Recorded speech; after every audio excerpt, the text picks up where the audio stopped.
Chicos, ¿qué tal? Muy buenos días. Estamos en una nueva edición de su curso de literatura. Hoy, ¿no es cierto?, estamos ya empezando el tema, o empezaríamos a trabajar ya el tema número 2 de lo que sería la literatura peruana, ¿no es cierto?, la historiografía de la literatura peruana. La semana pasada, ¿no es cierto?, nosotros trabajamos lo que fue la literatura quechua, ¿no es cierto?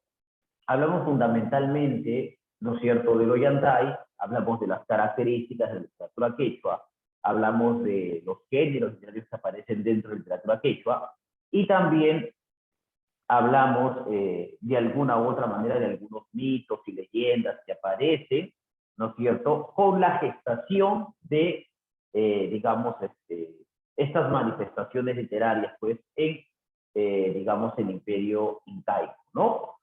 Ahora, te había dicho algo muy importante, recuerdo yo la semana pasada, que la literatura quechua se inicia fundamentalmente en el siglo XIII con la consolidación incaica y que culminaba, ¿no es cierto?, en 1532 con la llegada de los españoles.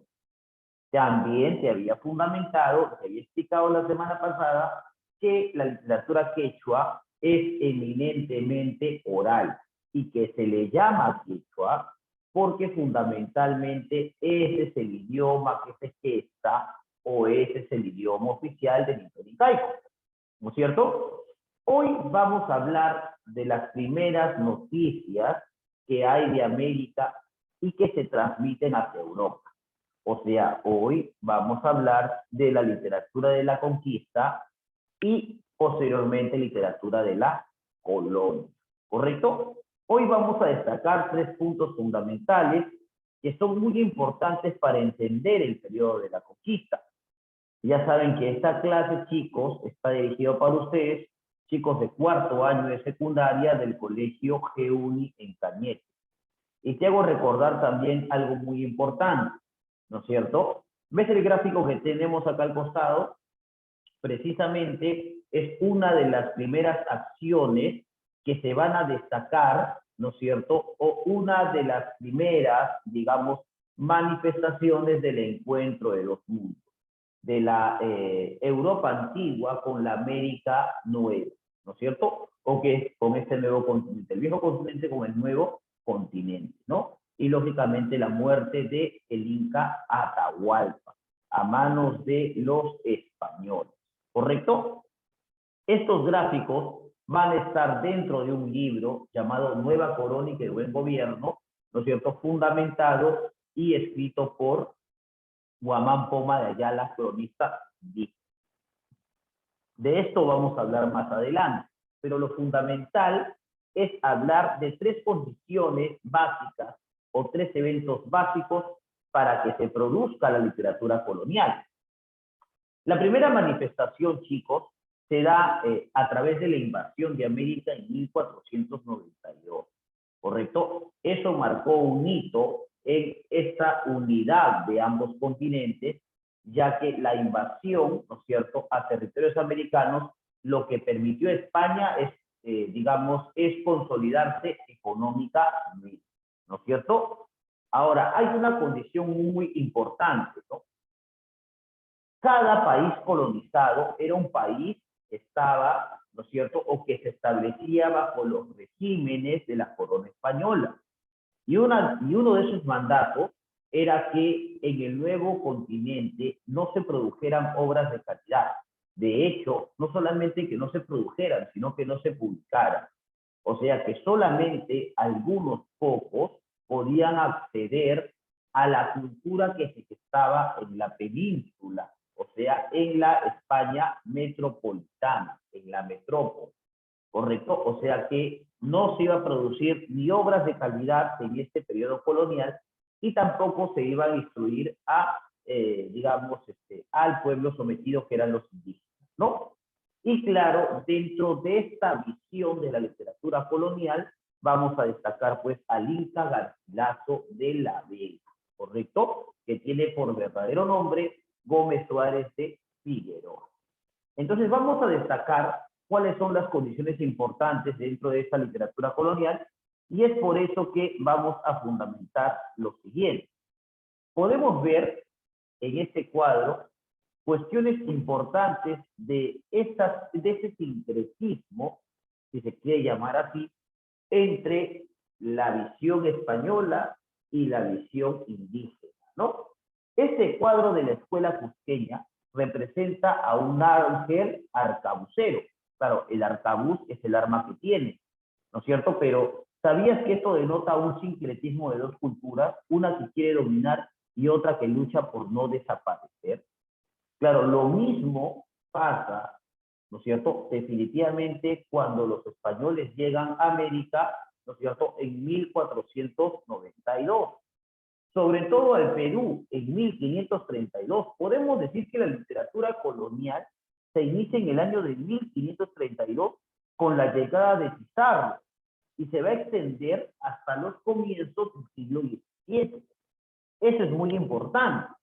Entonces, si la semana pasada hablábamos que el inicio de la literatura quechua partía partía de la consolidación incaica hasta el año de 1532, después de ese año, ¿qué ocurre? Precisamente es la invasión española a territorios peruanos, ¿correcto? Lo que se va a destacar aquí y vamos a establecer son básicamente la periodización de la literatura peruana y cómo se subdivide. También vamos a hablar de la literatura de la conquista, que es lo que compete el día de hoy hablar. Vamos a hablar de las primeras manifestaciones, como las coplas de pie quebrado. Vamos a hablar de las crónicas, ¿no es cierto?, como el documento inmediato o oficial de este periodo. Vamos a hablar de los cronistas, de los representantes y algunas fuentes importantes. ¿Correcto? Es importante recordar que la literatura de la colonia empieza en 1532 con la toma de Cajamarca a manos de Francisco Pizarro y del cura Valverde, ¿no es cierto? Lógicamente que la acción que va a desestimar o va a deslegitimar, ¿no es cierto?, a Atahualpa para que éste sea, excomulgado e incinerado, ¿no es cierto?, es que él arroja la Biblia que le había entregado el cura Valverde. O sea que podemos decir fundamentalmente que la toma de Cajamarca es el inicio de la literatura colonial, ¿no es cierto? Y lógicamente que habían representantes de la corona en este territorio peruano, los cuales iban a ser denominados como virreyes. En 1569, la función del virrey Francisco de Toledo va a ser muy importante, no solamente porque va a dividir al Perú en cabildos, también conocidos fundamentalmente como distritos en esa época, sino que también, gracias al virrey Toledo, se va a construir la primera universidad de América, la Universidad Nacional Mayor de San Marcos, ¿no es cierto? Por eso nombramos al virrey Francisco de Toledo, que es el primero en instaurar o consolidar, mejor dicho, el virreinato peruano. En 1780 se produce la rebelión de Túpac Amaru II, el primer levantamiento después de tantos años de padecimiento y de sometimiento indígena. Se va a representar en este año gracias a José Gabriel Condorcanqui o Túpac Amaru II. Y en 1821 pues se produce la independencia del Perú. Hoy nos vamos a centrar sobre todo en la literatura de la conquista, ¿correcto? La literatura colonial también se divide en dos etapas. Empieza con la toma de Cajamarca, donde se impone el español y el cristianismo. Es más, no solamente se va a desestimar a los quechohablantes, no solamente se los va a relegar, sino que los españoles van a llegar acá para extirpar idolatría. O sea que, claro, iban a someter a los indígenas a la nueva consigna religiosa que era el cristianismo. Y por ende asesinaban a diestra y siniestra a los indígenas, justificando que lo hacían en honor a Jesucristo, ¿no es cierto? Eso. O que había básicamente una evangelización, entre comillas, cuando en realidad había un asesinato en masa, ¿correcto? Luego, con la llegada del rey Francisco de Toledo, fue el quinto virrey del Perú, como te dije, se consolida y mejora la naciente colonia española, ¿no es cierto? Es Toledo quien repara las falencias iniciales, por ello se consolida el virreinato en su cultura. Y esto se mantendrá, ¿no es cierto?, esa estructura hasta que entre en crisis hacia 1780 con la rebelión de Túpac Amaru II. Ahora, muchos se preguntan, ¿por qué Túpac Amaru se revela? ¿No? Túpac Amaru se revela porque Túpac Amaru, como también, ¿no es cierto?, gestor, ¿no?, y dueño de ciertos terrenos, de ciertos territorios, ¿no?, en la región de Ayacucho, ¿no?, se va a rebelar contra, digamos, los impuestos que cobraba la corona española. Y no solamente eso, sino que la tierra trabajada por los indígenas no eran fundamentalmente para ellos. Entonces, la justificación, o mejor dicho, la rebelión de Túpac Amaru, tiene que ver mucho con los abusos que comete la corona española para con los indígenas, ¿no es cierto? Entonces los indígenas eran llevados a las minas a trabajar y lógicamente que sin ningún cuidado, no eran llevados como carne de cañón. Otros que tenían que trabajar de sol a sol simplemente para alimentarse y no para ganar réditos o no para de alguna u otra manera establecerse económicamente, no para nada. Y eso va a durar hasta después de la independencia peruana, chicos, por acá. Entonces, esta rebelión era justa, ¿no es cierto? Y con esta rebelión, pues, se va a destapar la última etapa de la literatura colonial y luego se va a dar la literatura de la emancipación, en miras hacia la proclamación de la independencia. Entonces, todo ese proceso es la literatura colonial. Desde la literatura de la conquista, que es el inicio, literatura del virreinato, que es básicamente el desarrollo, y la literatura de la emancipación, que es la parte final de la literatura colonial. ¿Correcto? Ahora, chicos, esta literatura, la literatura de la conquista, incluye todas las obras que tratan sobre el proceso de descubrimiento y conquista del Perú. O sea, básicamente son obras, ¿no es cierto?, que lo que hacen es contar sobre las noticias del Nuevo Mundo, detallando su carácter observacional, ¿no es cierto?, tratando de ser lo más objetivos posibles, aunque en algunos casos los cronistas inventan historias simplemente para generar mayor apoyo económico de parte de la corona española, y otros, por ejemplo, ¿no es cierto?, que lo que hacen es asimilar la cultura indígena y quedarse en el Perú, porque hay españoles que siendo de la metrópoli se quedan en el Perú a hacer fortuna, a hacer familia y sobre todo a mezclarse con las indígenas. A partir de ahí van a surgir los mestizos, ¿no es cierto? Y también van a haber españoles que van a nacer en el continente americano que tenían otra denominación, que eran denominados los criollos, ¿cierto? Entonces, básicamente, a partir de esa apertura, podemos decir que se trata de obras producidas durante el proceso del descubrimiento y de la conquista del Perú, que se inaugura el 15 de noviembre de 1532 con la captura del último soberano inca, o sea, con la captura de Atahualpa, y va a finalizar con la desestructuración del Tahuantinsuyo, en la etapa, pues, ¿no es cierto?, de la emancipación, con la fundación de la ciudad de Lima y sobre todo con la consolidación del virreinato del Perú a manos de quién, de Francisco de Toledo. ¿Correcto? Entonces, eso es lo que va a ocurrir dentro de este proceso de la conquista. O sea que, claro, los documentos que tenían que llegar a favor de la corona española eran los documentos que se emitían gracias a los cronistas, ¿no? Que buscaban definitivamente a través de sus crónicas no solamente destacar la importancia de su labor, sino también lo que trataban de destacar fundamentalmente era la imposición que estos tenían y, digamos, dentro del territorio americano, ¿no? Esta literatura, chicos, que no necesariamente era escrita, digamos, trata de ser escrita, a través de las crónicas, ¿no? Dentro de las crónicas, y gracias a las mismas, podemos no solamente hablar de documentos históricos, sino de documentos donde por primera vez se registran algunos mitos y leyendas del territorio peruano, que partían de la oralidad quechua, pero que tuvieron asidero escritural recién con la conquista, ¿cierto?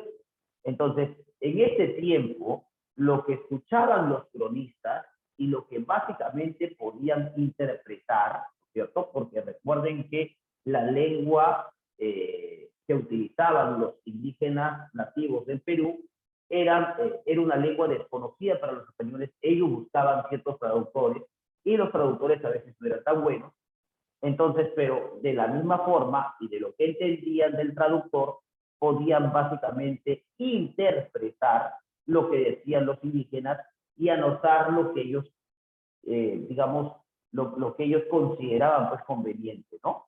Hubo cronistas que escribieron muchas décadas después e incluso en el siglo XVII se vincula estos eventos, ¿no es cierto?, a, digamos, acciones que ocurren antes o después de el acontecimiento, ¿no es cierto?, de la llegada de los españoles a territorio americano, ¿no es cierto? Entonces, esa es la primera visión, o mejor dicho, las crónicas son las primeras visiones que se tienen sobre el continente americano y sobre sus habitantes, sus costumbres, etcétera. Las primeras manifestaciones literarias de este periodo son en un primer momento las coplas, luego encontramos a las crónicas, luego encontramos las cartas de descubrimiento y relaciones, y después vamos a encontrar crónicas más especializadas, ¿no? Así como una clara intención de reflejar este periodo ya velado por los años, ¿no? Entonces, los estudios literarios más importantes sobre este periodo son la Enciclopedia Histórica de Literatura Peruana de Francisco Carrillo y los diversos libros sobre los cronistas antiguos publicados por el historiador Raúl Porras Barrenechea. ¿Correcto? ¿Cuál es el contexto histórico por el cual se desarrolla la literatura en la conquista? La llegada de los españoles a las costas del norte del Perú actual. Llegan por la región de, digamos, Tumbes, ¿no es cierto? Y se mezclan con regiones como Chiclayo, Trujillo, Lambayeque. Es más, muchos de los nativos del norte consideran que Pizarro, con el brillo de sus armaduras y con ese color, ¿no es cierto?, representaba al dios Nailam. Por eso es cuando ingresa Pizarro con sus 12 acompañantes, ¿no es cierto?, Pizarro, digamos, era considerado por esos indígenas como un dios, ¿correcto? No hubo tanta resistencia. Aunque, por ejemplo, algunos historiadores como Juan Carlos Estensoro manifiesta que una de las condiciones por las cuales, siendo más de 2 millones de indígenas contra más o menos 400 o 500 españoles, digamos, siendo sometidos estos indígenas, fue fundamentalmente porque estos trajeron muchas enfermedades también. Y eso, claro está, que disminuyó la demografía de los indígenas. He ahí su sometimiento también, ¿no es cierto? Entonces, ¿no es cierto?, podemos encontrar no solamente, ¿no es cierto?, la llegada de los españoles a las costas del norte del Perú actual, sino hay un fin de la guerra civil entre Huáscar y Atahualpa, donde fundamentalmente Atahualpa, ¿no es cierto?, se va a quedar con el imperio incaico y Huáscar finalmente terminaría apoyando a Francisco Pizarro, ¿no? Lógicamente. Captura el Inca Atahualpa y su posterior asesinato considerándolo como un hereje, ¿no es cierto? Se va a dar la fundación de Lima, ¿no es cierto?, de la ciudad de Lima, ¿no es cierto?, las 3 veces coronada ciudad de Lima, o la ciudad de los Reyes también, las guerras civiles entre los conquistadores, entre Francisco Pizarro, Diego de Almagro y Hernando de Luque, ¿no es cierto? Hay la instauración del virreinato peruano, ¿no es cierto?, gracias a el virrey Toledo, y luego la consolidación del virreinato peruano por parte del virrey Francisco Toledo, ¿correcto? Ese es el contexto fundamental de la literatura, pues, de la conquista. Ahora, la literatura de la conquista, chicos, es técnicamente una copia del estilo español. Claro está que la literatura que se va a producir en el Perú, pero que los libros no se van a publicar acá, va a ser una literatura que tiene mucha influencia del siglo de oro español, porque por esa época estamos hablando del siglo XVI, cierto? Por esa época había una afluencia del estilo de oro español, ¿no es cierto? Y claro, vamos a imitar pues el estilo literario que se producía en esos territorios, ¿no? Ahora, fue escrito en un principio por españoles que llegaron a América en la primera etapa de la conquista y luego fue escrita también por indígenas que se adueñaron de la lengua del conquistador. Por eso, no solamente vamos a encontrar crónicas de Indias producidas por los españoles, sino también crónicas de Indias producidas por los indígenas y también crónicas producidas por mestizos, ¿correcto? Hay algo muy interesante dentro de este proceso. Como había que mantener a una sociedad de casi 2 millones de indígenas sometidos, la condición de la corona española, ¿no es cierto?, y de los reyes católicos, es que no se podía dar ni educación de calidad ni literatura de calidad en ese nuevo territorio. Por eso solamente algunos beneficiados, criollos, ¿no es cierto?, digamos, peninsulares o algunos mestizos, podían recibir una muy buena educación, pero no en América, sino tenían que viajar a España. Producto de estas condiciones o de estas normas, surge el máximo representante de esta literatura de la conquista. Va a surgir, pues, digamos, el Inca Garcilaso de la Vega, ¿no es cierto? Ahora, sí, en esta época van a aparecer las primeras muestras de, o las primeras noticias, pues, ¿no es cierto?, de esta nueva llegada a América, ¿no es cierto?, por parte de los españoles. Esto se va a producir en coplas, se va a producir en ciertas cartas y en el documento oficial de este periodo, que son las crónicas. La literatura de la conquista en el Perú no es más que el producto del mestizaje. De hecho, el estilo fundamentalmente era español porque ellos tenían la escritura, pero las historias eran las que se contaban de manera oral por los indígenas. O sea, definitivamente la crónica no es otra cosa que un producto del mestizaje también. Ese encuentro de dos mundos, ¿no? Entonces, ese es el producto de las crónicas. El castellano y la cultura hispánica tuvieron que adaptarse a una cultura en el que el idioma runacindio quechua no iba a dejarse vencer por el extranjero. Es más, muchos españoles van a aprender el quechua y claro, al aprender el quechua van a estar más cerca de la legitimidad de la historia de los indígenas, sobre todo de los mitos y las leyendas. Así los recién llegados solo pudieron adaptar sus formas a las ya existentes, ¿no? Podemos decir que desde el primer momento la literatura peruana surge con un contenido y una esencia mestiza, ¿no? Claro, de estilo español, pero de contenido autóctono, ¿correcto? Eso es lo que va a pasar. Ahora, ¿cuáles son las características, pues, de esta literatura de la conquista, de esta literatura gestionada por esta época? La literatura de esta época está formada sobre todo por documentos históricos, son las crónicas. Los escritores de esta época de conquista fueron soldados, primero, luego especializados, ¿no es cierto? Ya. Proceso de transculturación también. La transculturación es una función cultural, ¿no es cierto?, entre indígenas españoles negros, el mestizaje. O sea, como decía el gran Ricardo Palma, pues, ¿no? El que no tiene de inca, tiene de mandinga, definitivamente, ¿no? Habrá también, chicos, la imposición de la dominación española, ¿cierto? Esta imposición va a suponer, además de la implantación de la literatura escrita, convertir al español en lengua oficial. O sea, ya no será la lengua oficial el quechua runacimi, sino ahora será el español. Y claro, digamos, la producción, ¿no es cierto?, indígena ya no será oral, sino será escrita.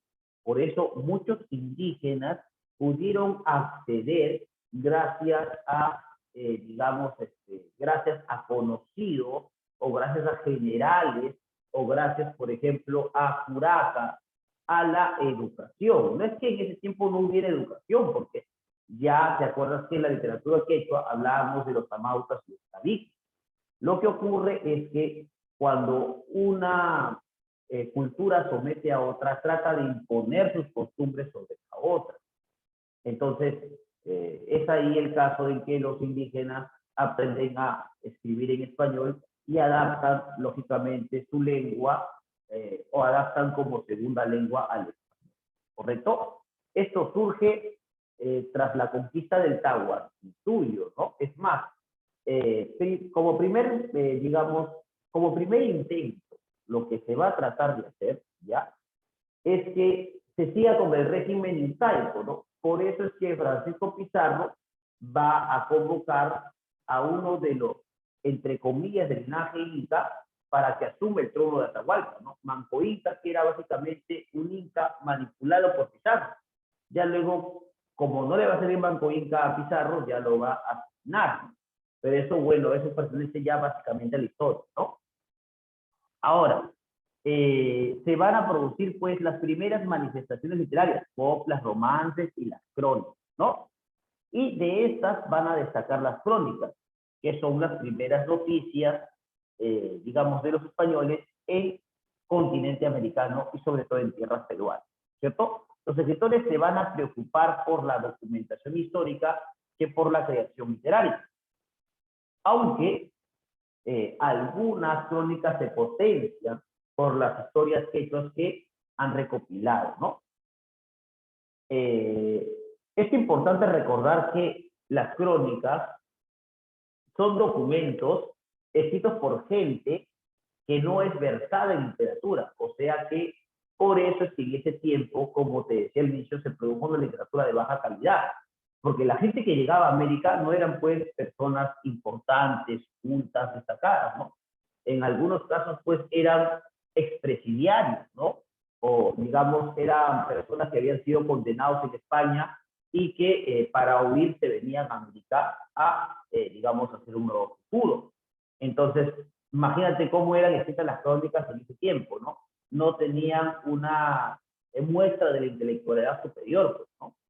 Entonces, tiene un mayor valor histórico que literario, eso sí es verdad. La realidad supera a la ficción, ¿correcto? Eso también es importantísimo recordar. Es anónima, ¿no es cierto?, en un momento inicial y luego, digamos, se volverá, pues, crónicas, digamos, oficiales o ya con nombres determinados.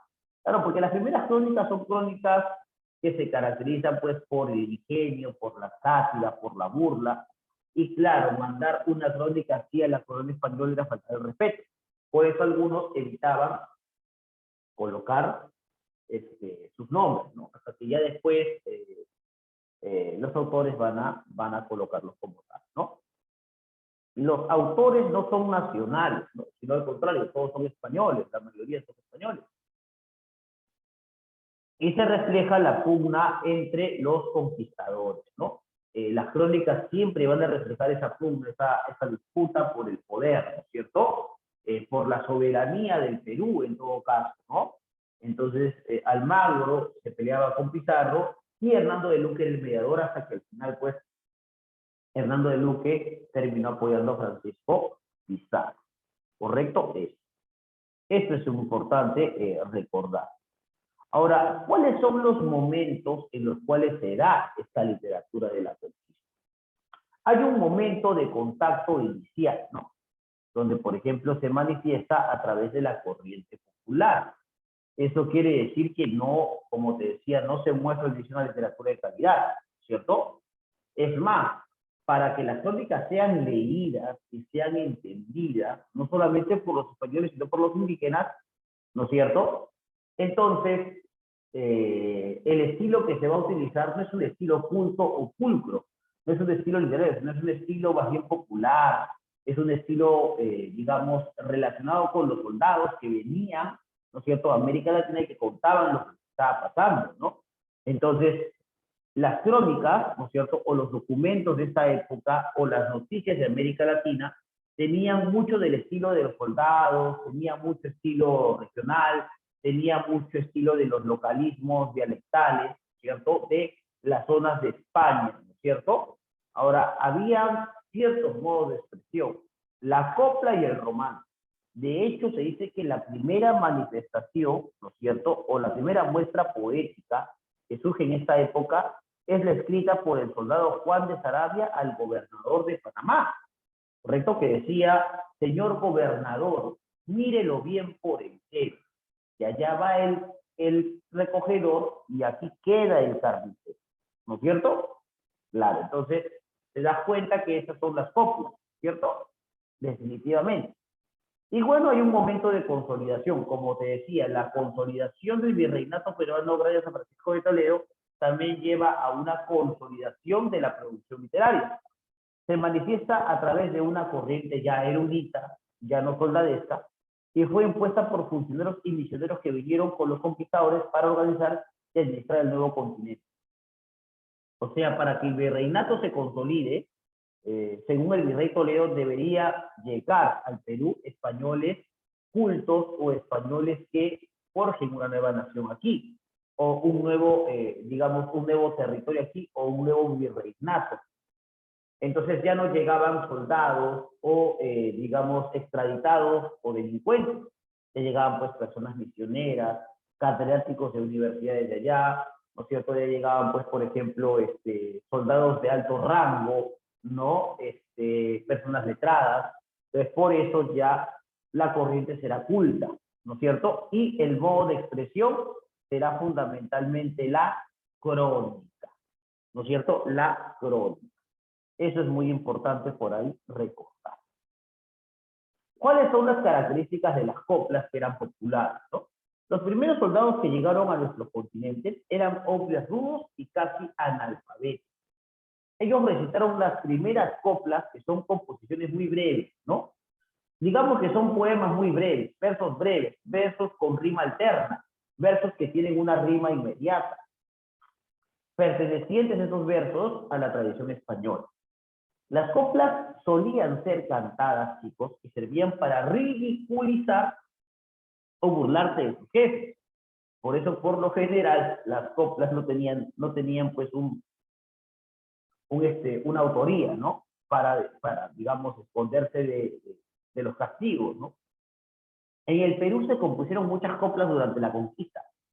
Posteriormente se crearon otras, referidas a las guerras civiles entre los conquistadores. Y ya te había explicado que la primera copla data del año de 1527, escrita por Juan de Saravia. Pues, señor gobernador, mírelo bien por entero, que allá va el recogedor y aquí queda el carnicero. ¿Correcto? Ahí está. Esas eran las coplas. Luego van a aparecer los romances, ¿no? Que también tienen su origen en la tradición popular española. Estamos hablando de las manifestaciones literarias en esta América ya invadida por los españoles, ¿no? Son más extensos que las coplas y constituyen una hermosa mezcla de literatura épica, puesto que narran sucesos, y literatura lírica, puesto que expresan sentimientos íntimos casi siempre ligados al amor. Luego van las cartas, ¿no? Las cartas eran de índole más personal, ¿no? Que dan cuenta a un superior de los hechos acaecidos durante la exploración, la conquista y los primeros años de la colonia. Prácticamente las cartas, ¿no es cierto?, eran enviadas, ¿no?, a un superior de estos soldados que llegaban a América Latina, o de un superior de algunos españoles que venían de la península, ¿no?, y que eran españoles letrados. Ahora, ¿cuál es la diferencia? Porque yo puedo leer acá, ¿no es cierto?, que las cartas, ¿no es cierto?, hablaban sobre la exploración y la conquista en los primeros años de la colonia. Son muy parecidas a las crónicas. Lo que ocurre es que las crónicas estaban dirigidas a los reyes católicos, a la autoridad suprema, mientras que las cartas a una autoridad de menor rango, ¿no es cierto?, por si acaso. Entonces, un ejemplo es Hernando Pizarro, medio hermano de Francisco Pizarro, y escribió cartas que tienen gran valor histórico. Su carta data de 1503 y está dirigida a Audiencia de Santo Domingo. ¿Ya ves? No, ni a los reyes católicos, a Audiencia de Santo Domingo. Se le considera como la primera crónica de la conquista. Los diarios hablan de sentimientos y emociones de los conquistadores al momento de la llegada a América. Es como una bitácora, estos que tienen básicamente los náufragos o los capitanes de un navío, pero en tierra, ¿correcto? Precisamente el más recordado es el diario a bordo de Cristóbal Colón, a quien se le considera el primer cronista de las Indias, ¿no? Bueno, ustedes saben también que Cristóbal Colón tenía digamos, tenía una actividad, ¿no es cierto?, bastante importante al momento de redactar estos diarios para los reyes católicos, ¿no? Utilizaba mucho la retórica para convencer de que su proyecto de conquista era sumamente importante, ¿no? Cuando en realidad en algunos casos lo que decía era una mentira. De hecho, desde que llegó Cristóbal Colón a América Latina y el hecho de resemantizar o de colocarle palabras a lo que observabas, digamos, colocando o inventando significados donde no lo sabía, ya es básicamente contar la historia desde una fábula. ¿Por qué nos llamamos indígenas si Colón no llegó a las Indias, llegó a un nuevo continente? ¿No es cierto? Y años después la historia sigue siendo contada desde la perspectiva de los indígenas. ¿No es cierto? Indígenas es un término que tiene que ver que es de origen indio. Pero bueno, así lo registra tradicionalmente estas crónicas, ¿no? O estos documentos. Ahí está. Ahora, el elemento literario más importante de este tiempo va a ser la crónica. La crónica es un género que no nació en América. Durante el medioevo, los españoles usaron este medio para perpetuar la memoria de los hechos notables de los reyes, héroes o santos. ¿Correcto? ¿Qué es una crónica? Es una narración histórica que funciona como un documento oficial. Oficial porque está dedicado a la corona española. Y es escrito usualmente por un testigo de los hechos, al mismo tiempo que estos se producen. Claro, están narradas en primera persona. En otros casos, la información se obtiene interrogando a los mismos actores de los acontecimientos, como si fuera una especie de entrevista. ¿No es cierto? Ellos dicen, yo escuché, yo lo oí, yo oí de tal persona decir que, ¿no es cierto? Básicamente son, digamos, empleos retóricos para dar a conocer qué ocurría o qué pasaba. Y para eso también hay ciertas fórmulas para recrear o para componer las crónicas. Pero siempre dependerá del punto de vista del cronista, por lo que las versiones de un hecho variarán siempre de un cronista a otro. ¿No es cierto?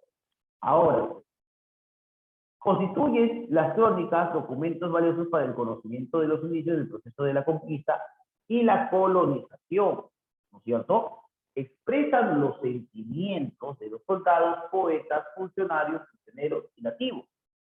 Se narra y describen acontecimientos, a veces con objetividad y a veces con fantasía. Ahora, la crónica no puede ser considerada historia, pues no tiene la visión crítica respecto a los sucesos, sino que dependen de la subjetividad del cronista y son parciales. Ese es el problema de la crónica.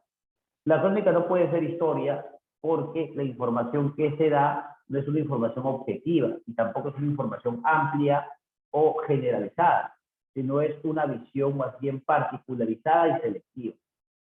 Por eso no se informa de manera imparcial en las crónicas. ¿Correcto? ¿Cuáles son las características de las crónicas? Hay que recordar que las crónicas es un género literario que tiene de historia, ensayo y novela. Se preocupa del ordenamiento cronológico de los hechos que narra. Eso también es muy importante, ¿no? Constituyen documentos valiosos para el conocimiento de los inicios del proceso de la conquista y colonización. Expresa los sentimientos de los soldados, de los poetas, funcionarios, misioneros y nativos. Se narra y describen acontecimientos a veces con objetividad y a veces con fantasía.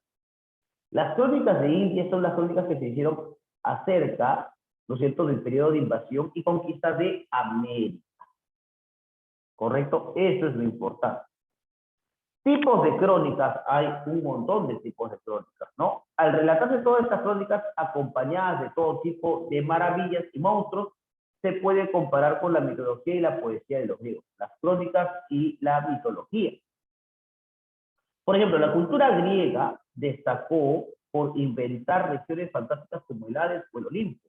Creó héroes como Aquiles, Ajax o Ulises, y seres legendarios como, por ejemplo, el Centauro, que era mitad hombre y mitad caballo. Por su parte, los españoles también crearon de sus crónicas regiones fantásticas como el País del Dorado o el Paraíso Terrenal. Héroes como Francisco Pizarro, Hernán Hernán Cortés o Álvar Núñez de Cabeza de Vaca, y monstruos como los hombres con pie de cabra, rabo, un ojo en la frente o gigantes de 5 metros de estatura. De hecho, las crónicas tienen mucho de fantasía y de mitología también, ¿correcto? También las crónicas de la conquista que básicamente destacan, ¿no es cierto?, por una observación más objetiva del continente americano y los procesos que se estaban gerenciando o que se estaban gestionando ahí desde los inicios de la colonia. Y cómo, ¿no es cierto?, un grupo de cronistas compuestos por misioneros, conquistadores, colonizadores y mestizos producen nuevas crónicas, pero ya con conciencia literaria, ya no con conciencia popular o no tan especializada, sino con conciencia literaria y con conciencia investigadora. Por eso se van a utilizar elementos, ¿cierto?, de la retórica española que parte de la visión romana, y también se van a utilizar, pues, fórmulas para contar las historias, ¿no?, dentro de las crónicas. En algunos casos vamos a encontrar cronistas que van a coincidir con las historias que se cuentan y otros que van a ser disímiles o van a estar, digamos, separados de las mismas, ¿no? De hecho, el Inca Garcilaso de la Vega, dentro de su obra, los comentarios reales, se dice que se llaman reales porque son los comentarios verídicos de ese sincretismo entre lo español y lo indígena. Pero vamos a ver más adelante qué ocurre con ellos. ¿Correcto? También existen las crónicas primitivas o soldadescas, que son escritas pues, por soldados con escasa instrucción o escribanos que no superaron pues, su experiencia procesal. Notan el desdoblamiento inicial ante el nuevo mundo entre la ausencia de detalles, la tensión del ánimo, en la relativa aversión a los indios y su carácter testimonial en la objetividad y la exclusión de todo su juicio. ¿Correcto? Eso. Mira, acá un ejemplo de Cristóbal Colón, ¿no? Y otro ejemplo de Fray Juan de Santa Gertrudis. ¿Correcto? Ahí está. Tipos de cronistas, ¿no? En soldados tenemos a Cristóbal de Mena, Francisco López Jerez, juristas, por ejemplo, Agustín de Zárate, Pedro Sarmiento de Gamboa, Pedro Cieza de León, ¿no es cierto? Ahí está, con Crónica del Perú, y clérigos, ¿no? Juan de Acosta y Fran Reginaldo de Lizarraga, ¿no es cierto? Ahí está, ¿no? En este caso, juristas y clérigos eran más especializados, pues, ¿no? Los soldados, pues, mostraban básicamente la información de primera mano y tenían un hálito popular, ¿cierto? Eso. En cambio, ¿no es cierto?, los juristas tenían un afán de crear las crónicas para que las personas del Nuevo Mundo obedezcan las normas y las leyes impuestas por la corona española. Y los clérigos fundamentalmente escribían las crónicas para evangelizar, ¿no es cierto? Evangelizar. Ese era el fin de estas crónicas, ¿no es cierto? Pero vamos a encontrar también a los cronistas, ¿no? Dentro de los cronistas vamos a encontrar tres vertientes importantísimas. Cronista español, ¿no es cierto? Los españoles que llegaban a América Latina, entre ellos Pedro Cieza de León con el señorío de los Incas, Juan de Betanzos con Suma y narración de los Incas, y Bernal Díaz del Castillo con historia de la verdadera conquista de la Nueva España. Los españoles tenían una visión parcializada de los hechos. Por ser españoles, no conocían muy bien la cultura ni la idiosincrasia de los indígenas. Intentan justificar su accionar en el Tahuantinsuyo, diciendo que ellos llegaron al Perú para liberarnos del pecado, para evangelizarnos, para darnos un proceso de igualdad y sobre todo no para someternos, sino para hacer la voluntad de Dios. Dice que esa era la función de la conquista española, ¿no? En indígenas vamos a encontrar a Juan Santa Cruz Pachacuti, con relación de las antigüedades del Reino del Perú, Tito Cusi Yupanqui, ¿no? Tito Cusi Yupanqui es tío de el Inca Garcilaso de la Vega, ¿no es cierto? El que le va a contar las historias al Inca Garcilaso de la Vega para que él fundamente, digamos, el comentario de los incas es Tito Cusi Yupanqui, ¿no?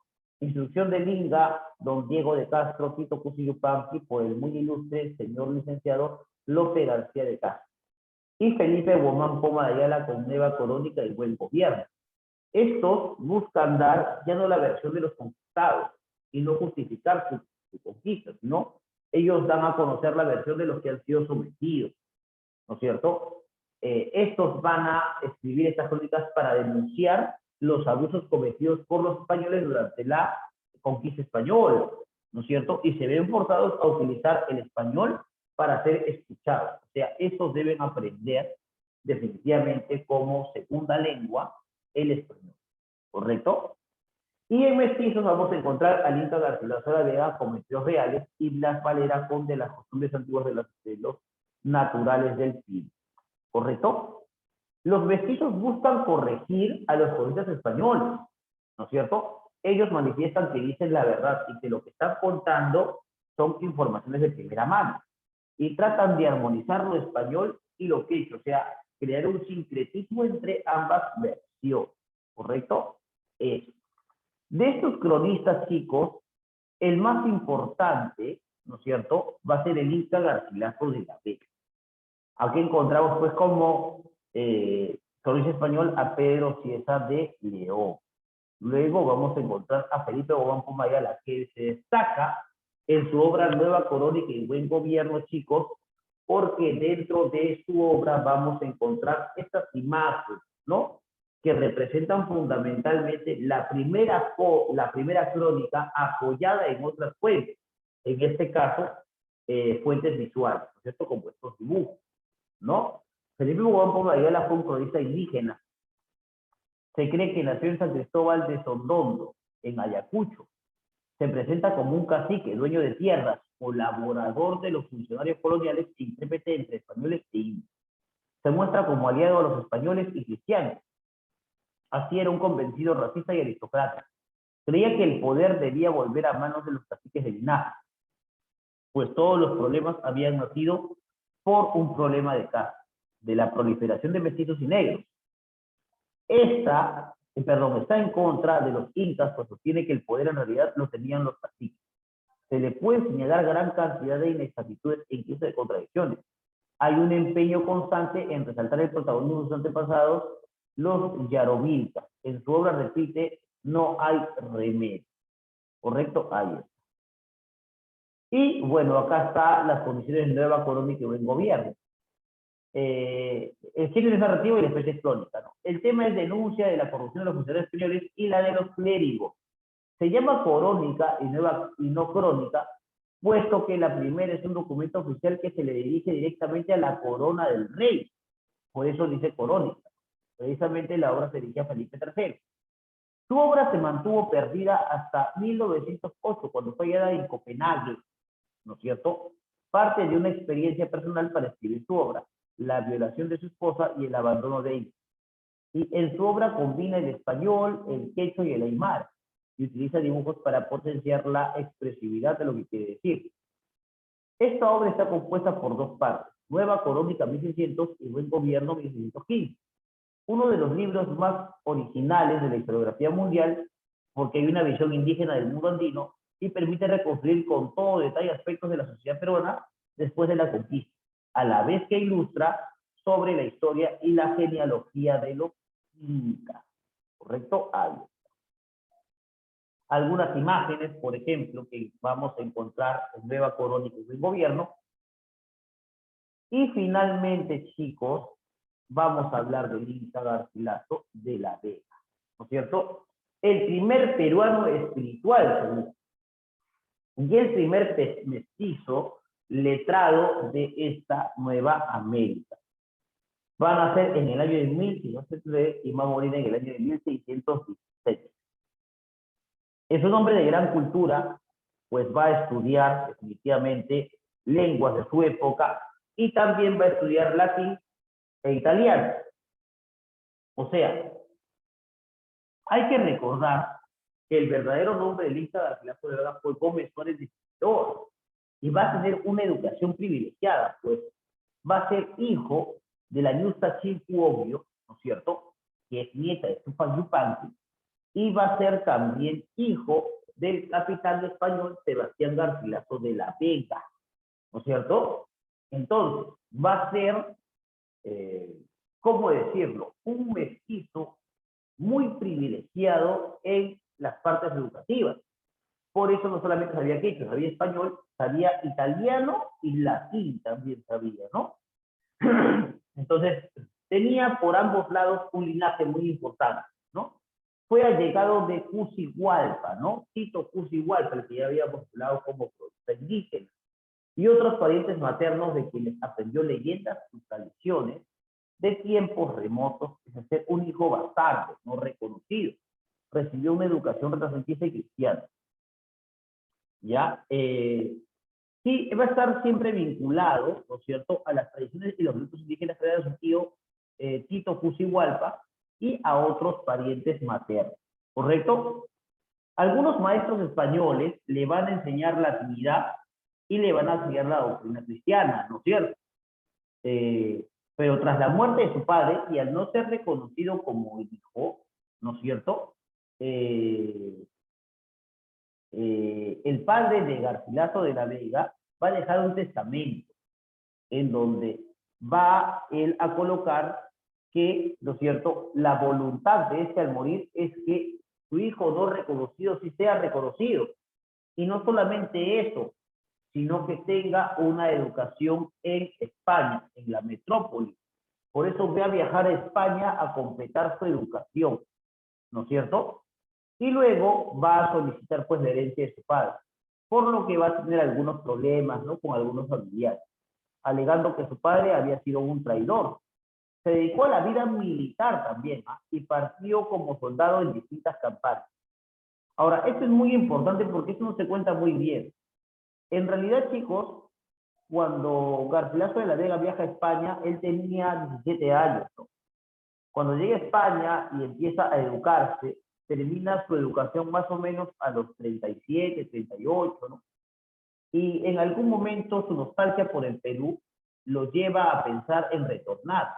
Pero cuando quiere retornar, la corona española le dice, está bien, vas a retornar, pero con una condición, tienes que mostrar, ¿no es cierto?, que estás agradecido con la tierra española y tienes que pelear, ¿no es cierto?, por España, ¿no? Porque habían algunos rezagos pues de los moros, ¿no?, en esos territorios. Entonces va a pelear no solamente por España, sino en memoria de su padre. Lamentablemente, ¿no es cierto?, no se le va a permitir retornar al Perú, ¿no es cierto? Entonces, en España, al culminar sus estudios, va a decidir volver al Cusco, pero las cortes españolas se lo impidieron. Así que para conseguir ese recurso tuvo que luchar contra los moriscos en 1568. Tras no poder regresar por su anhelo al Cusco y a la cultura inca, decidió escribir su versión sobre la conquista y la historia de los incas. ¿Correcto? Eso. Y qué curioso, va a morir el mismo año en que Miguel de Cervantes Saavedra y en que William Shakespeare, el 23 de abril de 1616. Ahora, es muy importante recordar esto, ¿no? Porque tres personalidades de las letras mueren en la misma fecha, el mismo año. Por eso es que se celebra el Día del Idioma Español, ¿cierto? Gracias también al aporte del Inca Garcilaso a las letras españolas. Ahora, la pregunta es, ¿por qué no se le deja volver al Inca Garcilaso de la Vega? ¿No es cierto? ¿Por qué no se le deja volver al Inca Garcilaso de la Vega a, digamos, al Perú? Porque era un pariente indígena educado en España, algo que no se permitía en esa época, pero se permitió básicamente por una petición del padre de Garcilaso ante el Inca Garcilaso de la Vega antes de morir. Ahora, no se le permite retornar porque era muy peligroso para los indígenas. Ahora, no muy peligroso porque básicamente les podía hacer daño. Era peligroso porque les podía inyectar o educar para que se den cuenta de sus derechos. Y ustedes saben que el apego que tenía Garcilaso por los indígenas era muy grande, ¿no es cierto? Entonces, ni siquiera va a morir en el Perú, va a morir en Córdoba, ¿no? Entonces, bueno, ¿cuáles son las obras del Inca Garcilaso de la Vega aparte de los comentarios reales? Tradujo los diálogos de amor del León Hebreo, ¿no?, en italiano al español. Genealogía de los Garci Pérez de Vargas en 1596, dirigida dirigida a ascendentes para establecer el parentesco que los unía al poeta español homónimo para establecer su linaje español. Claro, tenía un linaje con Garcilaso de la Vega, que era el poeta renacentista. Y la teoría del Inca en 1605 relata la expedición de Hernando de Soto, que Hernando de Soto condujo a la península de las Floridas. Y bueno, los comentarios reales de los incas, ¿no es cierto?, que tiene dos partes. La primera parte se va a llamar, chicos, comentarios reales de los incas, y la segunda parte se va a llamar Historia General del Perú, que va a ser una obra póstuma, ¿correcto? Se dice que tiene dos partes porque en estas dos partes representa su espíritu mestizo. Bueno, eso es lo que se cuenta. La primera parte fue publicada en 1609, ¿correcto? Digamos, y no se publica en el Perú y tampoco en España, se publica en Lisboa, ¿correcto? Se publica, perdón, en Córdoba en 1609. Su tema va a ser hablar sobre la civilización incaica, el origen del gobierno de los incas, las leyes, las costumbres y las idolatrías que se estaban en el imperio incaico. ¿Cuál es el propósito fundamental, no? Corregir a los cronistas anteriores que hablaron mal de los incas, ¿correcto? ¿Y cuál es el error? El error que va a cometer es idealizar el mundo incaico. Ahora, muchos dicen que dentro de esta apreciación hay una comparación con otros cronistas. Y según algunos estudiosos, la obra de Garcilaso es idílica, o sea, es muy perfecta y por ende también dudosa. Ese es el problema. Esto consta de 9 libros, por si acaso, esta primera parte, 9 libros, ¿correcto? Ahora, se dice que también lo produce de manera idílica en memoria de su madre, ¿no es cierto?, Isabel Chimpuocho. Historia General del Perú, que es publicada en Lisboa en 1617, que tiene por tema el descubrimiento, la conquista del Perú, las guerras civiles de los conquistadores, y va desde la historia de Pizarro y su llegada al Perú hasta el gobierno del virrey Toledo, ¿correcto? Eso es lo que pasa. ¿Cuál es el propósito fundamental? Limpiar el nombre de su padre de toda afrenta y las acusaciones que le hicieron. Claro, cuando llegó a España, al padre de Garcilaso se le acusó como traidor, ¿no es cierto? ¿Y cuál es el error? Se muestra de manera parcial, claro, en defensa de su padre. Entonces, propiamente los comentarios de los incas, chicos, ¿no es cierto?, tiene que ver mucho con este sincretismo entre lo español y lo indígena, ¿cierto? No se le puede considerar historia pese a que el Inca lo es, puesto que ficciona mucho sobre los temas que aborda. Comete algunos otros errores, como hablar mal de Atahualpa porque su casta es contraria a la suya, ¿no es cierto? Pero digamos que la propia obra de Garcilaso, ¿no es cierto?, de Inca Garcilaso de la Vega, representa ese secretismo y ese mestizaje, ¿correcto? Ahí está. Comentarios de los incas e historia general del Perú. ¿Por eso, chicos? Y eso fundamentalmente era la teoría que tenía que hablar el día de hoy, ¿correcto? Vamos a desarrollar algunas preguntitas que han quedado pendientes, ¿cierto? Y espero que me ayudes por acá. A ver, por acá, esto no es, esto. A ver, dice por acá lo siguiente. Las primeras manifestaciones literarias de la literatura de la conquista fueron ¿cuáles? Y las que representan el encuentro de dos culturas, sus mitos, sus culturas, ¿cuáles son? Las primeras de la conquista fueron, por si acaso, las coplas, y las que representan el encuentro de dos culturas son las crónicas. O sea que aquí la alternativa correcta es la E. Marcas la E. Crónica que refleja el abuso contra los indios, escrita en diversas lenguas americanas, acompañada de dibujos, ya pues, ¿no? ¿Quién fue el que escribió esta obra acompañada de dibujos? Felipe Juan Ayala, que es Nueva Crónica y Buen Gobierno. ¿Correcto? Ahí está. Idea ajena a los cronistas. Hicieron 3 miradas. Españoles, indios y mestizos, por supuesto que sí. ¿Tuvieron la intención de informar los hechos ocurridos sobre la conquista? Claro que sí. ¿Algunos fueron protagonistas de la invasión? Por supuesto. ¿Se documentaron objetivamente para contar los datos de categoría científica? No. Primero hubo relatos populares y luego ya relatos más científicos, ¿no? Algunos tuvieron como intención proteger al indio o a la corona española, por supuesto. No fueron para nada imparciales, ¿no? Alternativa B. Ahí está. Tema ajeno a los comentarios de la religión, la identidad de las costumbres, el amor o la conquista española. No, acá tiene que ver mucho el amor. El amor no tiene que ver, ese es un tema ajeno. La primera parte de los comentarios reales fue publicada en donde? En Córdoba, en 1609, ¿correcto? Historia General del Perú se encuentra ¿en qué? Se encuentra en la segunda parte de los comentarios reales de los, así se llama. Son octosílabos burlones. Las coplas, ¿correcto? Las coplas, como la copla del soldado Juan de Sarabia, ¿no?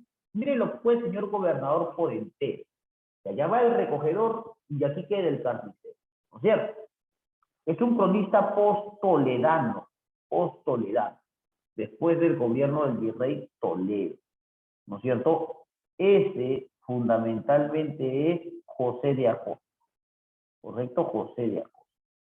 En general, chicos, se puede afirmar que los comentarios reales intentan que fusionar dos culturas en un mestizaje armónico, exaltar las rivalidades entre españoles e indios, no creo. Inmortalizar las costumbres españolas en el Nuevo Mundo, no. Elevar la categoría universal de los aportes de la televisión periódica, no. Aportar sobre logros, cómo mostrar los dedos. Claro, ¿no? Yo creo que es aportar sobre los logros y costumbres incas, así como mostrar los dedos del proceso de la conquista, ¿no es cierto? Y finalmente, chicos, la idea que guarda relación con Erika Garcilaso de la Vega es que se bautizó como Garcilaso de la Vega. No, ese fue un seudónimo que lo utilizó. ¿La familia Inca trata sobre sus antepasados? No, eso fue la expedición de Hernando de Soto. Su padre se casó con Isabel Chimpuocchio, nunca se casó, por eso fue un hijo ilegítimo, no reconocido.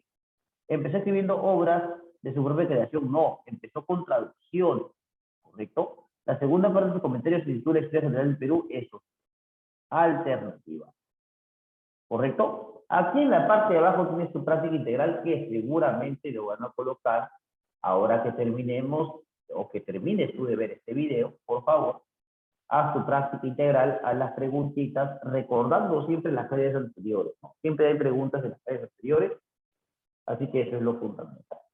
Chicos, yo les agradezco mucho por la atención prestada. Ya nos vemos entonces la próxima semana en otra edición más del curso de literatura. Nos vemos. Chao. Chao.